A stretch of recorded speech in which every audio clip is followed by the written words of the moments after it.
여러분, 제가 오늘 이 본문을 정한 이유는 우리가 그동안 수없이 출애굽기를 읽어봐도 참 이해가 좀 되지 않고 너무나 이렇게 어려운, 이 본문을 집중해서 수백 번을 본다고 해도 사실은 이해가 상당히 되지가 않는 그런 본문이에요. 그래서 제가 우리 짧은 동영상 카톡으로 제가 올렸고요. 여러분은 묵상하면서 요즘 시대가 좋아서 유튜브를 찾아보면 그것뿐만 아니라 성막에 관련된 자료들이 엄청 많습니다. 눈에 보기도 좋고 또 아주 자세하게 설명이 잘 되어 있으니까 그것을 함께 보시면서 여러분 묵상도 하시면서 저의 설교를 들으면 훨씬 더 입체적으로 이해가 잘 될 겁니다. 여러분, 한 가지입니다. 성막은요, 안에 있는 이 모든 기명과 모든 물품들이 가르치는 게 바로 거의 다 예수 그리스도를 딱 가르쳐요. 그 십자가를 가르쳐요. 그리고 성막 그 자체가 예수 그리스도다, 이렇게 딱 생각하면 전혀 틀리지 않습니다. 여러분 생각해 보십시오. 하나님이 여러분 출애굽기 19장에서 그 이스라엘 백성하고 언약을 맺잖아요. 시내산 언약을 맺으면서 하나님께서 이스라엘 백성들을 향해서 이렇게 말합니다. 너희들이 내 말을 잘 지키고 내 언약을 지키면 내 소유가 된대요. 여러분, 소유라는 원어가 뭐라고 그랬습니까? 보배. 여러분이 그렇게 자식을 소중하게 보배처럼 생각하잖아요. 껌뻑 죽잖아, 우리 자녀하면. 하나님이 그렇게 우리를 생각해요. 내 소유다, 너희들은 내 보배다. 내 말과 언약을 지키면 너희는 내 자녀, 내 백성이 되겠다고 우리 하나님이 내 제사장 나라가 되고 거룩한 민족이 되겠다고 약속을 딱 하십니다. 여러분, 저와 여러분이 바로 그런 약속의 개인이고 약속의 사람들이죠, 그렇죠? 그리고 난 다음에 여러분 지난번 설교 때 기억나실 겁니다. 하나님께서 10가지로 된, 우리는 10계명이라 그럽니다. 10계명들을 주시고 그 다음에 뒤이어서 사회 전반적인 그런 법과 또 그 다음에 여러분 성막에 관련된 법을 주었습니다. 여러분 사회 규범 기억나시죠? 종에 대해서, 또 폭력에 대해서, 물어주는 배상에 대해서, 결혼에 대해서, 그리고 여러분 법으로 고소하는 그 송사에 대해서, 복지에 대해서, 안식일에 대해서, 안식년에 대해서, 절기법에 대해서, 이방인하고 약속을 맺지 말라는 그 법에 대해서 하나님께서 자세한 법을 그들에게 주시고 난 다음에, 그리고 난 다음에 여러분 이제 출애굽기 25장에 오늘 읽었던 본문 앞장에서 하나님이, 여러분 다 말씀 묵상하셨죠, 그렇죠? 뭘 주냐면 성막에 대한 지침하고 설계도를 딱 줘요. 여러분, 이 성막은 자기 마음대로 지으면 안 돼요. 모세가 자기 마음대로 지으면 안 되고 반드시 이 설계도를 가지고 직접 지어야 되고, 출애굽기 36장에 보면 이제 실제로 설계도에 따라서 지었던 이제 그런 이제 실제적인 것들이 등장하게 돼요. 자기 마음대로 하면 절대로 안 됐어요.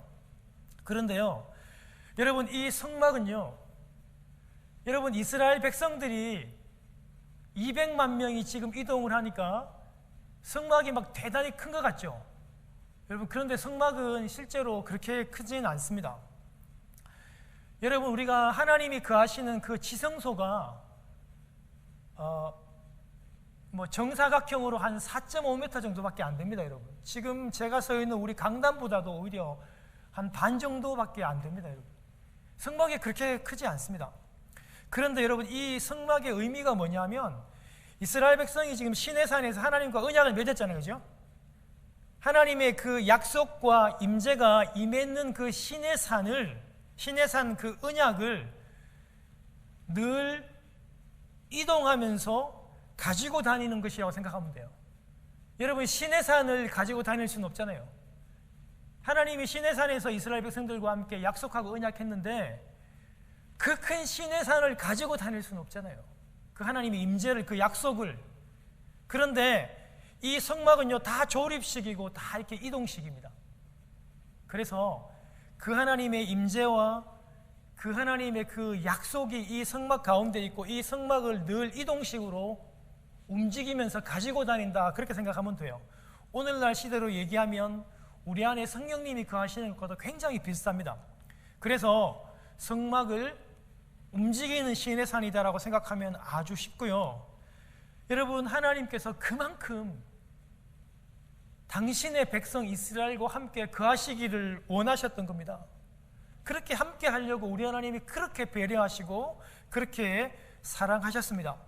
여러분, 특이한 건 이 성막 자체가 그렇고 이 안에 들어있는 지성소의 휘장도 그렇고 순금 그 촛대도 그렇고 떡상과 진설병도 그렇고 제단이 그렇고 모든 것들이 다 주 예수 그리스도를 가리키고 있다라고 하는 생각을 가지고 이 본문을 보시면 좀 덜 지루하시고 큰 은혜와 감동이 분명히 있게 될 것입니다.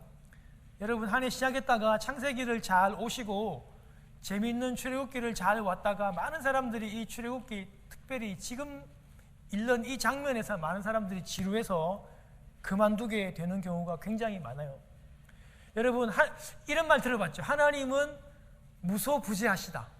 한문은 좀 어려운데요, 하나님은 거하지 않는 곳이 없다. 즉, 하나님은 이 온 우주, 이 온 지구, 온 세상 어느 곳에도 우리 하나님은 다 거하시는 분입니다. 여러분 믿으시죠? 그렇죠? 하나님의 능력입니다.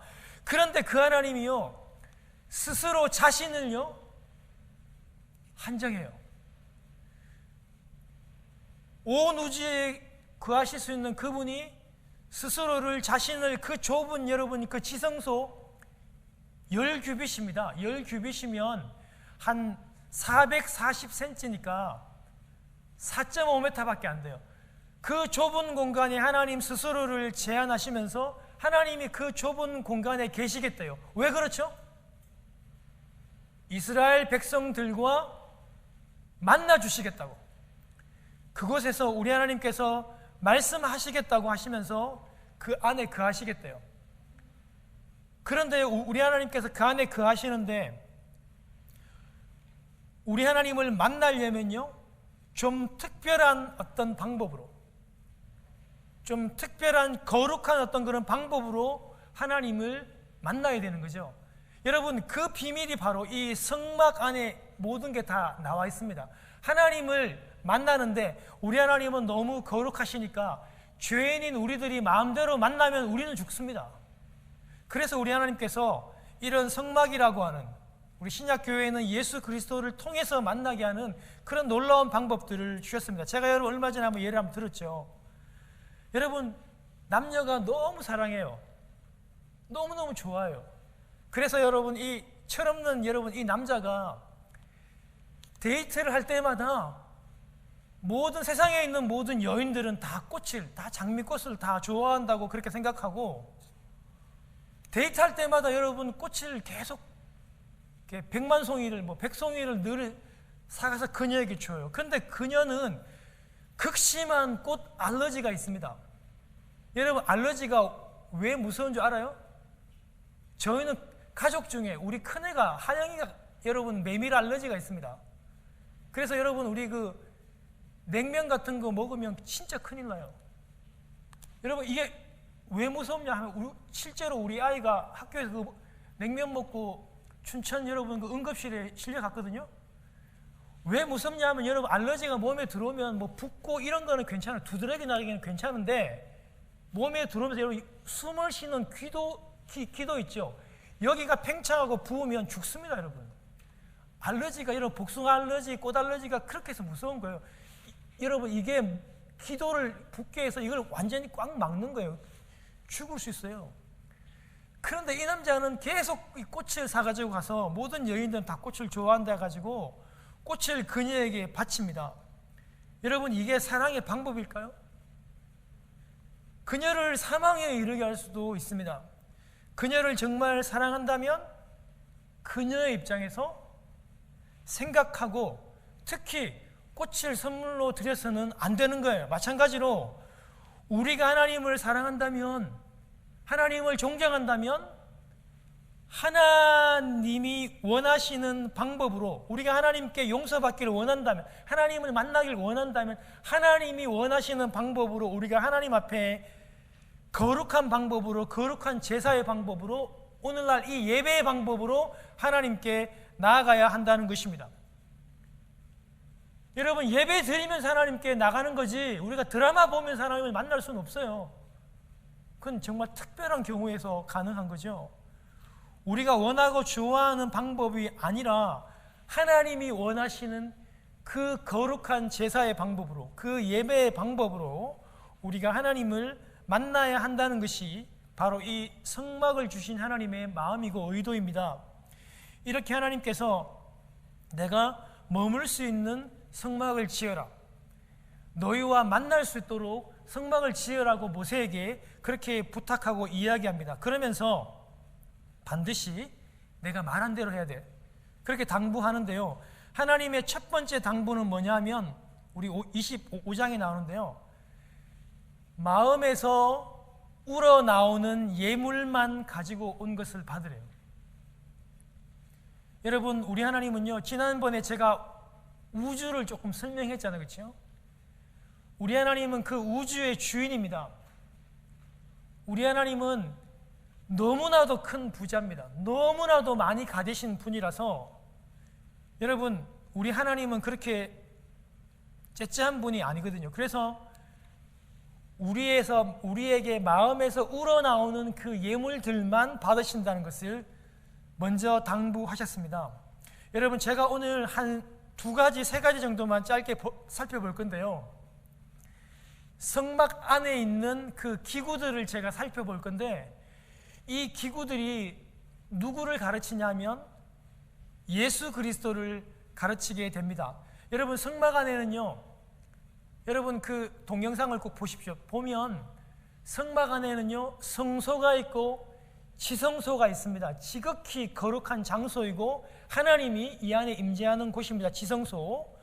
여러분, 그런데 이 지성소는요, 이스라엘 백성의 대표인 대제사장이 대속죄일 때 1년에 단 한 번만 들어갑니다. 아무나 절대로 들어갈 수도 없고 대제사장도 이곳에 아무나 들어갈 수가 없어요. 그런데 그 지성소 안에 있었던 기구가 뭐냐 하면 언약궤입니다. 여러분, 이 언약궤를 25장에서 하나님께서 조각목, 시띠나무라 하기도 하고 우리나라 말로는 아카시아 나무입니다. 그냥 이스라엘 광야에서 아주 쉽게 구할 수 있는 그런 나무인데요, 이 언약궤를 만드는데 아카시아로 만들고, 그런데 밖과 안은 금으로, 순금으로 이렇게 도금을 하라고 그렇게 하나님께서 말씀해 주는데요, 훗날 여러분 이 언약궤, 법궤라고도 합니다. 이 안에 무엇을 넣게 되냐면 바로 모세가 하나님으로부터 받았던 그 십계명과, 그리고 아론의 상난 지팡이와 또 그리고 만나 항아리를 사실은 이 안에 넣어두도록 그렇게 했는데요, 금고리를 여러분 이 궤 네 귀퉁이에 만들어 가지고 긴 나무채 있죠, 그걸 끼워 가지고 들고 옮길 수 있도록 그렇게 만들려고 했는데요, 여러분 이 언약궤에 여러분 그 우리말로 치면 뚜껑입니다. 뚜껑.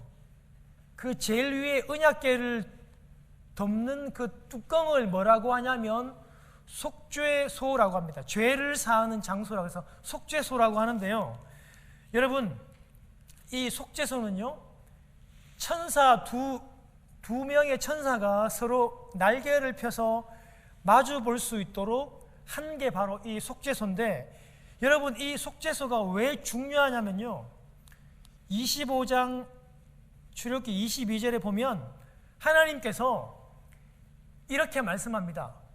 하나님이 가라사대 이 속죄소 거기에서 내가 너희를 만나겠대요. 그래서 여러분 이 언약궤와 속죄소는 하나님이 직접 임재하시는 그런 기구입니다. 그리고 두 그룹 사이에서 이스라엘을 명명할 때 내가 그곳에서 알려주겠대요. 그 속죄소, 그 법궤에서 하나님께서 거기에 임하시고 하나님께서 거기에서 이스라엘 백성에게 명령하시는 것을 내가 얘기해 주겠다고 말씀하심으로, 여러분 이 언약궤, 법궤, 이 속죄소는요 하나님의 임재를 상징하고 또 죄를 사하시는 속죄를, 하나님의 인도를 상징하는 것입니다. 그래서 여러분 굉장히 중요한 의미를 가지고 있겠죠. 여러분 이스라엘 백성들이요 이 언약궤, 이 법궤의 소중함들을 알아가지고 무슨 중요한 행사가 있으면 반드시 이 법궤를 가지고 갔어요. 특별히 여러분 목숨이 왔다 갔다 하는 이 전쟁 가운데서는 반드시 여러분 이 법궤를, 언약궤를 메고 전쟁에 나가기도 했죠. 여러분 다윗이요 그 강력한 블레셋을 무찌르고 진멸하고 제일 먼저 3만 명을 여러분 이렇게 차출해서 한 게 뭐냐면 언약궤를 다시 가져오는 거였어요. 물론 여러분 그 우사가 만지면서 죽으면서 그런 사고가 생겼지만 다윗이 여러분 그 법궤죠, 언약궤가 들어올 때 얼마나 좋았던지, 여러분 그 왕이 체면도 없이 막 춤을 추다가 그 바지가 흘러내리는 것도 모를 정도로 너무 기뻐하며 감격했던, 하체가 드러날 정도로 그렇게 춤을 추며 기뻐했는데요, 다윗이 여러분 역대상 28장 2절에 보면 이런 고백들을 해요. 하나님께서 밟고 계시는 발판이 바로 언약궤래요. 여러분 그 말이 뭐냐면 하나님께서 밟고 계시는 그 발판이 바로 언약궤라는 말은 뭐냐면 하나님이 그곳에 임재한다는 거예요. 여러분 이 말의 의미가 뭐냐면요, 사랑하는 성도 여러분, 하나님의 임재가 가장 강하게 드러난 게 뭡니까 여러분? 사랑하는 여러분, 하나님의 임재가 가장 강하게 드러난 사건이 뭡니까? 그것은 바로 이 땅에 주 예수 그리스도께서 육신의 몸을 입고 오신 사건입니다. 여러분 예수님은요 하나님 당신 자신입니다. 그리고 예수님은 하나님의 아들입니다. 예수님께서 당신 자신이 스스로의 입으로 이렇게 얘기합니다. 하나님과 나는 하나다. 예수님이 그 말에서 잡혀 죽었어요. 하나님과 나는 같다. 하나님과 나는 하나다. 그렇게 주님이 말씀하셨고요. 그래서 예수님의 임재, 그러니까 많은 사람들이 하나님을 막 보여달라고 할 때 예수님이 이런 말씀하시잖아요. 나를 보는 것이 곧 하나님을 보는 것이라고 그랬잖아요. 여러분 그 말씀 기억나시죠? 그래서 예수님께서 임재하시는 것은 곧 하나님께서 임재하시는 것과도 똑같다는 것을 여러분 꼭 기억하셔야 됩니다. 그래서 여러분 성전 그 안에 가장 소중한 곳에 지성소 안에 있었던 이 법궤, 이 속죄소가 바로 주 예수 그리스도, 이 땅에 우리를 구원하시려고 당신의 몸을 찢으시고 피 흘리신 그 예수 그리스도가 바로 이 언약궤이며 이 속죄소라고 하는 사실들을 여러분 꼭 기억하시기를 바랍니다. 여러분 그래서 이 성막이 바로 예수 그리스도를 나타내 보여주고 있는 것입니다. 여러분 두 번째로는요, 그 지성소와 성소를 그 휘장이 맡고 있고, 그 휘장 여러분 휘장에서 볼 때는 왼편이고 들어갈 때서 보면 오른편에 여러분 그 떡상이 있습니다. 떡상. 그게 뭐냐 하면 진설병, 그러니까 이제 이렇게 펼쳐 놓았다라는 여러분 한문에 그런 뜻이잖아요. 펼쳐 놓을 설을 해가지고 진설병 12개가 담겨 있는 떡상이 여러분 이 바로 성소 안에 존재해 있습니다. 그런데 하나님께서 이 떡상을 역시 아카시아 나무로 만들고 순금으로 그 입히며 그 모든 테두리를 역시 금으로 만들어 놓고 그 턱을 만들어서 그 떡이, 그 빵이 흘러내리지 않도록, 그리고 여러분 이 떡상을 휴대하기 편하고 옮기기 편하게 역시 내 모서리에다가 금고리를 만들어서 나무채를 끼워서 옮길 수 있도록 그렇게 다 만들어 두었어요. 여러분 그런데요, 그 떡상이죠, 밥상이죠, 그렇죠? 그 위에 12개의 진설병을 6개씩 올려놓았는데요, 그 떡의 크기가 엄청납니다. 떡 하나가 4.4리터에 여러분 그 밀가루가 들어가서 만들 만큼 아주 큰 떡입니다. 근데 여러분, 이 진설병, 진설떡은요, 일주일에 한 번 안식일마다 이 떡을 교체했는데, 이 떡은 다른 사람이 먹을 수는 없었고 제사장들이 성소에서 거룩한 곳에서 이 떡을 먹을 수가 있었던 것인데요, 여러분, 이 진설병은요 항상 그 떡상 위에 놓여져 있어야 돼요. 이게 절대로 끊어지면 안 돼요. 여러분, 그런데요, 우리가 중요한 거는요, 이 진설병이라고 하는 이 원문을 살펴보면 원문의 뜻이 뭐냐면 하나님의 얼굴이라는 그런 뜻입니다. 우리 한문으로는 베풀다라는 뜻이지만 구약의 원어에서는요, 하나님의 얼굴, 하나님의 낯. 여러분, 우리 구약에서 하나님의 얼굴은 어떤 의미를 뜻합니까? 하나님의 얼굴이라는 건요, 하나님이 그곳에 임재하신다는 의미입니다. 하나님의 얼굴을 비춘다는 것은, 여러분, 그래서 시편의 기자가 계속해서 하나님의 얼굴을 구하잖아요. 하나님의 얼굴이 어떻게 생긴지도 모르고 알 수도 없지만 하나님의 얼굴을 구한다는 건 뭐냐면 하나님 그 존재와 임재를 구하는 거예요. 이 진설병의 의미가 바로 그 하나님의 임재와 하나님의 현현이 바로 그 떡입니다. 그래서 진설병, 진설떡은, 이 빵은요, 하나님의 임재를 상징하는 그런 의미가 됩니다. 사랑하는 성도 여러분, 지금 이스라엘 백성이 지금 광야를 지나서 광야의 중간에 와 있습니다. 그들이 날마다 먹었던 것이 무엇입니까? 하늘에서 비처럼 이슬처럼 내린 바로 만나입니다. 이 만나는 하나님의 능력, 하나님의 기적이 아니고는 그 어떤 것으로도 설명이 될 수 없는 겁니다. 여러분, 어떻게 하늘에서 만나가 일주일에 한 번도 아니라 매일같이 이렇게 이슬처럼 내리며 떨어집니까? 사랑하는 여러분, 바로 이 만나, 그걸 통해서 여러분, 이 사람들이 그 빵과 떡을 만들어 먹었는데요, 하나님의 그 매 순간 이스라엘 백성들과 함께 했다는 증거, 하나님이 동행했다는 증거가 바로 이 만나입니다. 여러분, 이 만나를 이스라엘 백성이 먹지 못하면, 이 밥을 먹지 못하면 그들은 광야에서 생존할 수 없고 죽습니다. 여러분, 우리가 밥을 먹지 않고 살 수 없는 것과 똑같은 이치입니다. 그래서 여러분, 이스라엘 백성들이요, 이 떡상과 떡상 위에 놓여있는 이 진설빵, 진설병을 보면서 그들이 무엇을 생각하냐면 매일마다 우리를 살리시고 먹이시는 하나님의 임재, 이 만나를 그들이 생각하면서 하나님이 늘 우리와 함께 하심을 그들이 기억하고, 하나님께서 그것을 기억하라고 그들에게 이런 기구들을, 이런 방법들을 주셨던 것입니다. 사랑하는 성도 여러분, 이스라엘은요, 매주마다 드려지는, 그리고 매일마다 보는 이 진설병을 통하여 광야에서 매일매일 먹이시는 그 하나님의 능력과 그 임재를, 그 나타나심들을 기억하고, 또 앞으로도 우리 하나님께서 이렇게 먹이시고 이렇게 살릴 것이라고 하는 그런 믿음과 확신을 가질 수가 있었습니다. 그것이 바로 하나님의 의도였습니다.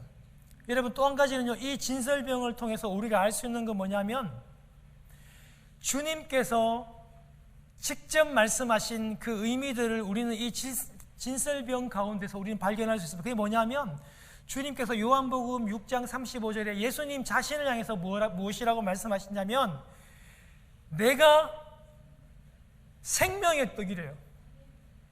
예수님 당신 자신이 생명의 떡이라서 예수 그리스도를 먹는 사람이 살 수가 있대요. 주님 말씀하십니다. 내가 생명의 떡이니 내게로 오는 사람은 결코 줄이지 아니할 것이다. 사랑하는 여러분, 우리도 이 예수 그리스도의 그 생명의 떡을요 먹어야 됩니다. 매일마다 이 말씀을 큐티하고 말씀을 읽고 설교를 들음으로 생명의 떡 대신 그 예수 그리스도를 우리가 먹는 거죠. 우리가 진설병에 여러분, 이 떡상에 여러분, 이 기구들을 보면서 우리는 주 예수 그리스도를 다시 한 번 더 생각해 내야 되는 겁니다. 사랑하는 여러분, 당시에요 예수님이 그 오병이어의 기적을 일으키니까, 예수님이 여러분 그 5,000명을 2만 명을 먹이시니까 막 이 백성들이 이 사람이 정말 우리를 구원할 왕이다, 이 사람을 왕으로 세우면 우리는 평생 굶어 죽지 않겠다, 굶주리지 않겠다 그래가지고 예수님을 왕을 삼으려고 막 혈안이 되어서 예수님을 쫓아갔단 말이에요. 그런데 예수님은 막 피하시고, 그러다가 예수님을 만났는데 예수님이 뭐라고 하시냐면요, 오늘 이 말씀을 딱 하시는 거예요. 내가 생명의 떡이라고 얘기해요. 내가 생명의 양식이니까 나를 먹으라고 주님이 말씀하십니다. 그런데 여러분, 사람들이요 그거를 이해를 못하고 다 떠나버립니다. 사람들은 지금 자신이 지금 육체적으로 먹어야 될 그 빵과 떡에만 관심이 많아가지고 예수님이 영생하도록 생명의 떡이라고 말씀하니까 백성들이 다 도망치고 다 가버리고 다 떠나버렸어요. 여러분, 참으로 안타까울 수가 없습니다.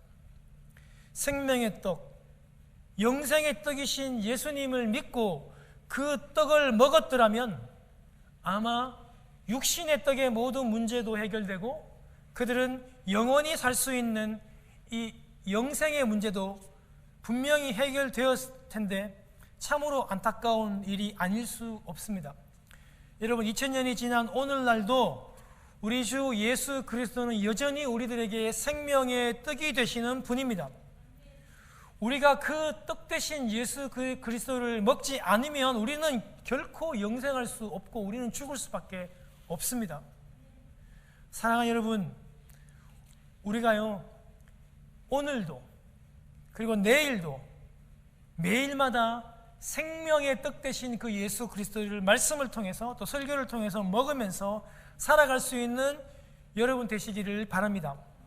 여러분, 그런데 또 한 가지가 뭐냐면 그 떡상 건너편에 있는 순금 등잔대입니다. 하나님께서 여러분 이 순금 등잔대를 살구나무 꽃 모양으로 이렇게 만들려고 하는데 망치를 쳐서 두드려서 특별하게 신경을 써서 만들래요.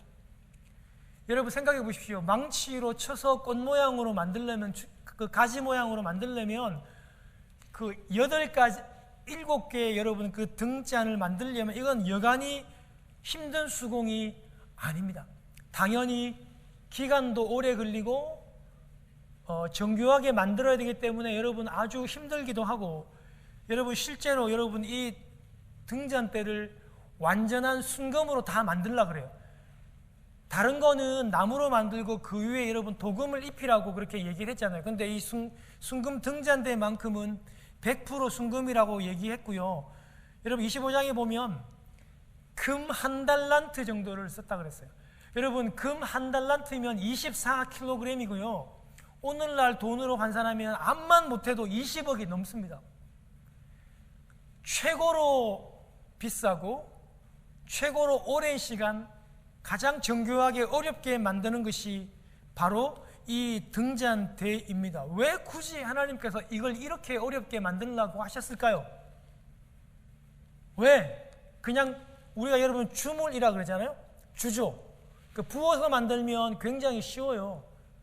그 틀에 넣어가지고 만들면, 그리고 여러 개 만들 수 있는데 그렇게 하지 않고 두드려서 만들려고 그렇게 하나님이 말씀합니다. 여러분 우리 잘 알듯이요, 이 순금 등잔대는요 그 순전하고 맑은 올리브유, 감람유를 넣어가지고 등불을 만들어서 밝혀 사용하는 기구입니다. 빛을 내는 기구입니다. 여러분 성막은요, 우리가 오늘 읽었던 여러분 이 지붕을 4겹으로 다 덮어버리고 300 들어오는 입구를 제외하고 여러분 그 세 면을 그 널빤지로 여러분 그 아주 정교하게 여러분 이 벽을 다 이렇게 조립식으로 다 만들어 놔가지고 빛이 하나도 못 들어와요. 그래가지고 360도 성소 안은요, 지성소 안은 완전히 칠흑같이 캄캄합니다. 그래서 여러분, 이 순금 등잔대에 있는 이 등불이 빛을 밝히지 않으면 제사장들이 앞뒤를 분간하지 못하고 성소의 업무들을 전혀 감당할 수 없습니다. 완전히 암실이 됩니다. 흑암이 됩니다. 그래서 하나님이요, 여러분 출애굽기 27장에 보면요, 이 순전한 그 올리브유죠, 감람유를 갖다가 써가지고 이 등불을 밝히는데요, 아침부터 저녁까지 24시간 동안 절대로 이 불을 끄뜨려서는 안 된다고 우리 하나님께서 그렇게 명령을 하고 계시는 거죠. 좀 전에 그 떡상 위에 진설병, 그 예수 그리스도가, 그 만나가 항상 준비되어야 되는 것처럼 이 순금 등잔대 이 불도 항상 이 불이 절대 끄지게 해서는 안 돼요. 항상 불을 밝혀 두어야만 했다는 것을 우리는 다시 한 번 더 이 말씀을 통해 알 수 있고 시사하는 바가 큽니다. 사랑하는 여러분, 사람이 먹지 않고 살 수 없습니다. 제가 그렇습니다. 여러분, 저는 금식을 잘 못해요. 저는 한 끼라도 굶으면 저는 어지러워가지고 저는 생활을 잘 못할 정도예요. 우리 밥을 먹지 않으면 절대 못 삽니다. 반드시 영양 공급을 받아야 살 수 있습니다. 그리고 칠흑같이 어두운 곳에서 빛이 없으면 우리는 아무 일도 할 수 없습니다. 사랑하는 여러분, 그 진설병이 그 순금 등잔대 위에 그 등불이 밝혀져야지 어떤 일이 가능하고 그 안에 제사의 모든 업무들이 가능하다는 것입니다. 사랑하는 성도 여러분, 그 진설병, 그 여러분 이 순금 등잔대 위에 그 빛이 바로 누굽니까 여러분? 바로 예수 그리스도 아닙니까? 사랑하는 여러분, 우리 주 예수 그리스도가 많은 성경이 빛 대신 예수 그리스도, 예수 그리스도께서 이 땅에 무엇을 오셨다고요? 빛으로 오셨다고 요한복음에 여러분 증거하지 않습니까? 그리고 빛으로 오신 그 예수 그리스도께서 당신을 믿고 따르는 저와 여러분들에게 우리 주님께서 뭐라고 말씀하십니까? 너희는 세상에 뭐라고요? 빛이라고 말씀하시는 겁니다. 사랑하는 여러분, 그래서 여러분 이 순금 등잔대가 바로 주 예수 그리스도, 빛 대신 예수 그리스도를 가르치고 그 예수 그리스도를 따르는 저희들을 가르치기에 우리는 빛 대신 예수 그리스도 없이는 오늘도 이 세상에서 단 한 걸음도 내디딜 수 없는 것입니다. 그래서 여러분, 우리가 이 본문을 통해서, 이 출애굽기의 말씀을 통해서 성전 안에 있는 그 기구인 이 순금으로 된 등잔대와 그 등불, 그 빛을 보면서 우리는 주 예수 그리스도를 다시 한 번 더 생각하게 되는 것입니다. 이제 여러분, 이제 마지막 설교를 마무리하면서 오늘 읽었던 여러분 이 성전 그 덮개를 덮었던, 네 겹으로 덮었던 그 지붕에 대해서 간단히 여러분 말씀을 드리고 설교를 마치겠습니다. 여러분, 이전까지 성전 기구에 대해서 계속 하나님께서 설명을 하게 되었습니다. 법궤, 떡상, 그 위에 진설병, 순금 등잔대. 이제 순서상으로 얘기하면 분향단을 얘기해야 되는데 하나님께서 지붕을 이렇게 그 설명을 하고 계시는데요. 여러분, 그 제일 첫 번째로 덮이는 그 지붕이에요. 그 지붕은요, 오늘 본문에 나왔듯이 네 가지의 실로 짠 건데요. 처음에는 여러분 가늘게 꼰 그 못입니다. 못이 배입니다. 배. 여러분, 가늘게 꼬았다는 건요 아주 비싼 고가품이고, 여러분 이렇게 가늘게 꼬았다는 거는 이거 여러 번 탈색을 해가지고 보통 삼배가 누런 색깔인데 이걸 탈색하면 하얗게 돼요. 흰색으로 가늘게 꼰 못이 여러분 그 실과 청색과 자색과 붉은 여러분 색실로 만들어 가지고 정교하게 두 그룹을 여러분 이렇게 수놓아 가지고 그 천을 만들어서 그것을 첫 번째 지붕 위에 화려하게 그걸 덮었어요.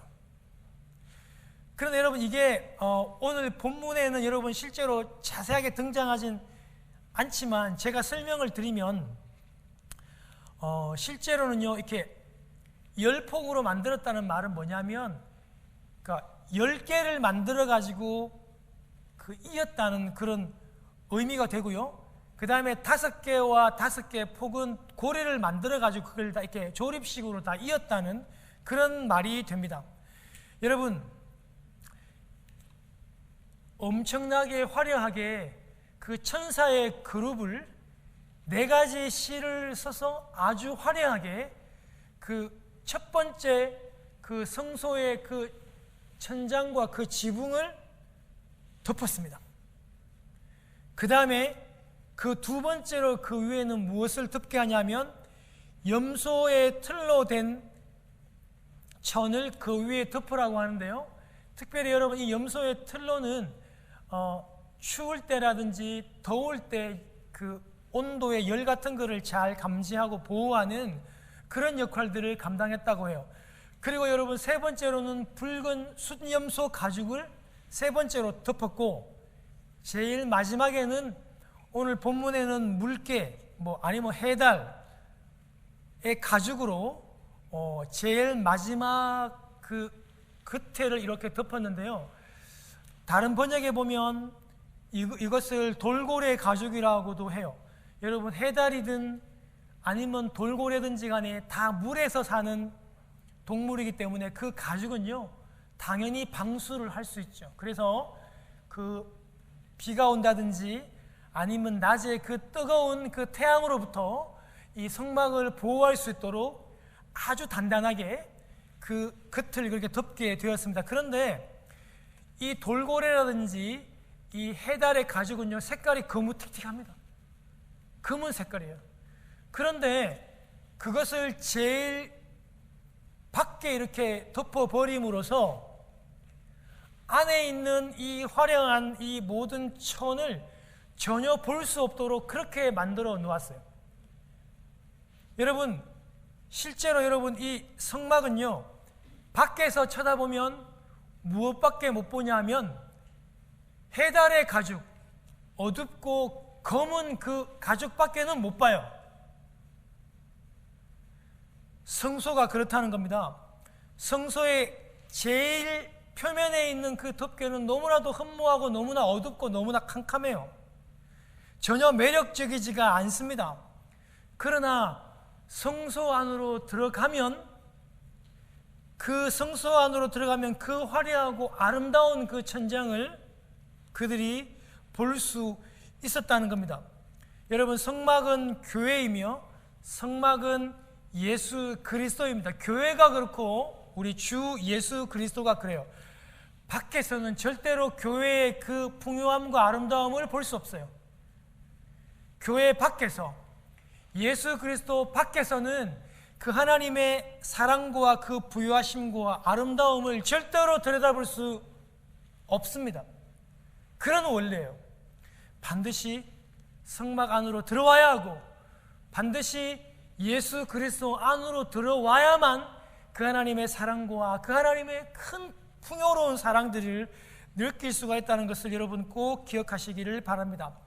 사랑하는 여러분, 우리 이사야 53장 우리가 노래로 찬양으로도 많이 부르잖아요. 예수님의 그 겉모습이 어땠어요 여러분? 예수님의 겉모습은요 이렇습니다. 겉으로는요 고운 모양과 풍채가 전혀 없대요. 예수님의 여러분 겉모습은요 아름답지가 못했어요. 흠모할 만한 아름다운 모습이 전혀 없대요. 사람들에게요 멸시와 사람들에게 미움을 그리고 버림을 받았어요. 여러분 실제로 우리 예수님의 모습이 그랬어요. 그리고 이사야 53장에 보면 그를 우리도 귀하게 여기지 않았다고 얘기했어요. 예수님의 모습이 예수님의 그 풍채가 너무나 아름답지 못하고 곱지 못하고 멸시와 천대를 받을 그런 모습이래요. 주님의 외형적인 모습이 그렇습니다. 그런데요, 여러분, 그 예수 그리스도의 그 외형을 보고 우리가 판단하면 어떻게 되겠습니까? 사랑하는 성도 여러분, 우리 주 예수 그리스도의 그 진정한 그 내면을 볼 수 있기 바랍니다. 하나님이시면서, 하나님의 그 아들이시면서 이 땅에 가장 낮은 자로 임하셔서 가난한 사람들과 함께 하시며 심한 통곡과 그 눈물을 흘리면서 우리와 함께 거하시는 그 예수 그리스도, 영양은 제대로 공급받지 못해서 그렇게 먹지 못해서 그런 아주 몰골은 흉했지만 저와 여러분의 그 모든 죄를 짊어지시고 십자가에 죽으신 그 메시아의 그 내면을 발견하시는 여러분이 되시기를 바랍니다. 그 예수 그리스도는 그 십자가 위에서 그 몸을 비트시고 몸을 찢으시고 그 피를 흘리셔서 대속의 제물, 그 유월절의 어린 양, 그 주 예수 그리스도가 되셨다는 그 내면을 여러분 오늘 꼭 발견하시기를 바랍니다. 사랑하는 성도 여러분, 왜 우리 주님이, 왜 우리 하나님이 왜 이렇게까지 하시는 걸까요? 왜 이런 방법으로 하시는지 우리는 아직까지도 이해를 잘 못해요.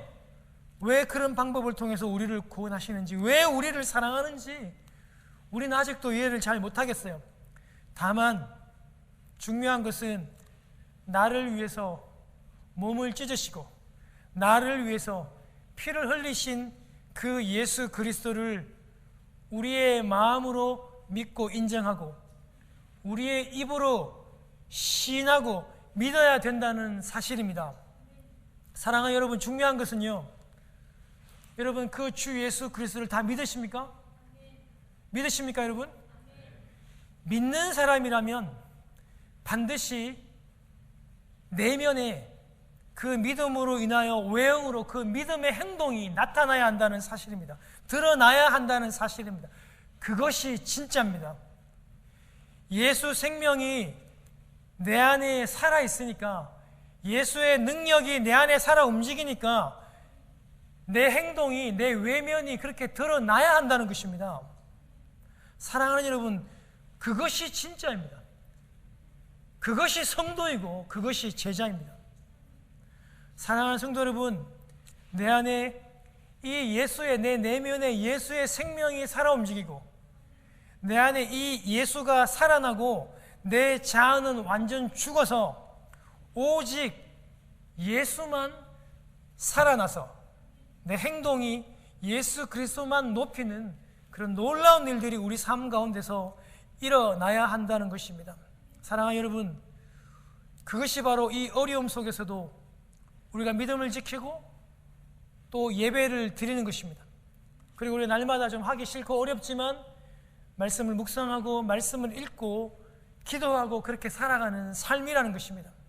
내가 사업을 할 때나 내가 일을 할 때나 내가 공부를 할 때나 항상 주님과 함께하는, 그것이 바로 우리의 외면으로 나타나는 행동이 되어야 한다는 것을 꼭 기억하시기를 바랍니다. 사랑하는 성도 여러분, 예수 30년 믿는 사람이 이 가운데 계시고 예수 40년, 50년, 60년 믿는 분도 계시는데요, 여러분 정말 중요한 것은요, 내가 예수를 제대로 믿어야 됩니다. 내가 예수를 믿는다라고 하는 그것이 교리적으로 예수님을 믿고 내가 그냥 뭐 교리적으로 예수 그리스도를 알고 그 수준에 머물러서는 안 돼요. 여러분 절대로. 그것은요, 하나님 앞에서 다시 우리에게 네가 정말 나를 믿었느냐고, 그냥 형식적으로 교리적으로만 나를 믿었느냐고 주님 반드시 물어보게 될 것입니다. 사랑하는 성도 여러분, 오늘날 우리 진짜 예수 잘 믿어야 돼요. 여러분, 우리 다 심판대 앞에 다 섰을 때 우리의 이름이 정말 그 앞에 불려져야 돼요. 여러분 진짜 정말 예수 잘 믿어야 됩니다. 우리의 희망입니다. 우리 그거밖에 없어요. 정말 저를 포함해서, 목사인 저를 포함해서 우리가 예수 잘 믿어서 예수 잘 믿는 성도가 되어서 우리가 정말 주님 앞에 정말 칭찬받고 이 어려운 시기에도 우리가 정말 주님을 더 영화롭게 하고 주님을 더 뜨겁게 사랑할 수 있는 저와 여러분 되시길 주님 이름으로 축원합니다.